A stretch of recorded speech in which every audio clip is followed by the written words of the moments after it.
Welcome, welcome, welcome, welcome, welcome to the neighborhood. Welcome, welcome, welcome, welcome, welcome, welcome to the neighborhood. Welcome, welcome, welcome neighborhood fam. My neighbors, what's good? Hit that like, drop a share, spread the word through the hood. Scripture Sundays at night, we break bread on the line. Zoom call Fridays, Saturdays, the word sharper than knives. Tapping face to face, yeah, we linking on the block. Last Sunday every month, pull up, build with the flock. If the spirit hits your chest, so arms, no cap. Send it cash app, the rock, yeah, the water for that. I'm pushing graphics, 50 flat unlimited flips. Turn around so quick, like a brick in the projects. Yeah, them 10 commandment chains, yeah, I'm serving the block. 1 for 10, 2 for 15, double-sided, come cop. It's ministry and hustle, we ain't playing no games. Plug in, show love, put respect on his name. The water Yahweh, the water Yahweh, the water Yahweh, in Yahushua's name. The water Yahweh, the water Yahweh. Welcome, welcome, welcome, welcome, welcome to the neighborhood. Welcome, welcome, welcome, welcome, welcome, welcome to the neighborhood. I pledge allegiance to the Bible of the house of Yasharal, for which it stands, one nation, under Yahweh. I'll make it a lamp unto my feet and a light to my path. I will hide your word in my heart, that I may not sin against it. For in your word is freedom and redemption to the house of Yasharal. Yahweh, in the name of Yahusha, I pray and rebuke every spiritual curse that has come upon me and my household, whether visible, hidden, or generational. Let every chain be broken today, and let evil have no right to enter. Yahweh, I declare that our spouses, our children, and our families are covered by the blood of Yahusha. Build a spiritual wall of protection around us so that no curse, attack, or strife can enter our homes. In Yahushua's name, Yada Barak Yahweh. Welcome back to the neighborhood. This is day 2. Appreciate y'all coming on through. This is the 8-day breakdown for the Feast of Tabernacles, Shag Kukuth, Sakut. It's Tabernacles. Happens between the 15th and the 22nd day of the 7th month, Teshrei. The scriptures where you can find it are Leviticus chapter 23, verses 33 through 36, verses 39 through 44, and Nehemiah chapter 8, verses 13 through 18. Now, the type of feast that this is a harvest feast. It's a celebration of the Most High Yah's provision, dwelling with him and rejoicing in his presence. Keeping it simple. The anchor scriptures, y'all can see right here, are focusing on the Torah's law, where you can find it in Leviticus 23, which is touching on the Most High commanding us to dwell in booths for 7 days, where we rejoice and offer sacrifices. Then we look at the historical and rebuilding, and we're going into Nehemiah chapter 8. This looks at Israel reading the Torah and keeping the feast after returning from exile captivity. Then we go over to the prophets and their writings, over to Zechariah chapter 14, where it's looking at the future of rejoicing with the Most High during tabernacles. And then in Psalm chapter 118, looking at rejoicing in the Most High salvation. And then we jump all the way over to the New Testament, where we get to the fulfillment of the Messiah. Going into John chapter 7, looking at how the Messiah, Yahusha, attends tabernacles in the New Testament, teaching in the temple in the New Testament during tabernacles, offering living water. Then we jump over inside of the Apocrypha, the missing books, looking in the book of Sirach, chapter 50, where it's talking about rejoicing as an expression of gratitude to the Most High. 2 Maccabees chapter 10, with the celebration of booths in restoration and thanksgiving. We're in day 2. I hope y'all enjoyed day 1 and got to reflect a little bit on the purpose of the feast and living in simplicity and dependence on the Most High. I hope y'all carry that over into today. So today we're going to focus on the dwelling in booths. We're looking at the physical and the spiritual. So we're going to read in Leviticus chapter 23, verses 40 through 43. And ye shall take you on the first day the boughs of goodly trees, branches of palm trees, and the boughs of thick trees, and willows of the brook. And ye shall rejoice before the Lord your God 7 days.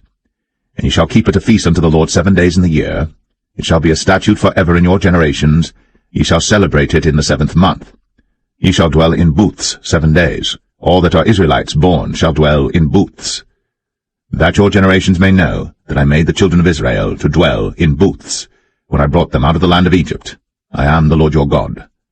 So booths, that's temporary dwellings, meaning that in this temporary space, you rely on the Most High Yah rather than possessions. Many of you probably seen a couple people out here, right, stunting, living good, but it's only a couple, maybe a husband and a wife, but they got a 5-bedroom house, 4-bedroom house. Really, they only need 3, a guest room or an office. Got 4, 5, 6, 7, 8 cars. Why? The problem is you put all your trust and your reliance and your possessions in your bank account, and you think that that's what covers you. It's not what covers you. No, not at all. So see, the problem is you're slipping in spirit and it's showing in your physical. Now, what's the spiritual parallel? Well, we'll go over to John chapter 1 and verse 14. And the Word was made flesh, and dwelt among us. And we beheld his glory, the glory as of the only begotten of the Father, full of grace and truth. This is showing that he is the Messiah, Yahusha, our tabernacle. So he's a resemblance of that. So what do? We do as he did. We do as the word says, because he is the word that manifested into flesh.